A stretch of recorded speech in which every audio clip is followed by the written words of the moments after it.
محمد صلی اللہ علیہ وآلہ وسلم کے قریب کون؟ رسول اللہ صلی اللہ علیہ وسلم کا ساتھ چاہیے، آپ کے قریب جگہ چاہیے، آپ کے نزدیک مقام چاہیے تو یتیم کی کفالت کریں، رسول اللہ صلی اللہ علیہ وآلہ وسلم پر درود بھیجیں اور اپنے اخلاق نبوی طریقے پر ڈھالیں۔ قیامت کے دن اور جنت میں نبی کریم صلی اللہ علیہ وسلم کے قریب کون ہوگا؟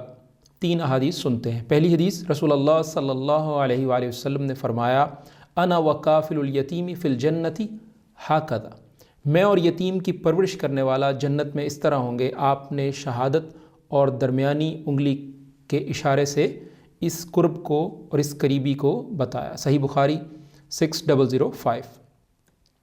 دوسری حدیث، رسول اللہ صلی اللہ علیہ وآلہ وسلم نے فرمایا، قیامت کے دن لوگوں میں سب سے زیادہ میرے قریب وہ ہوگا جو سب سے زیادہ مجھ پر درود بھیجے گا۔ صحیح ترغیب 1668 اور محدث الالبانی نے اسے حسن لغیرہ کہا ہے۔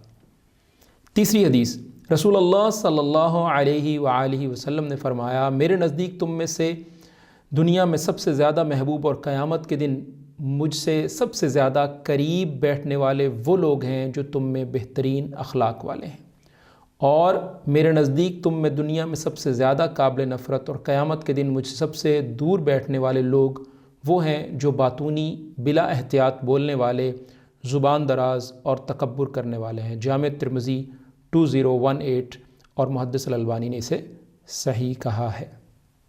تو اللہ کے رسول صلی اللہ علیہ وسلم کا قرب حاصل کرنے کے لیے یہ اعمال جو بیان کیے گئے یہ کیجیے، اور جن سے منع کیا گیا ان سے رک جائیے۔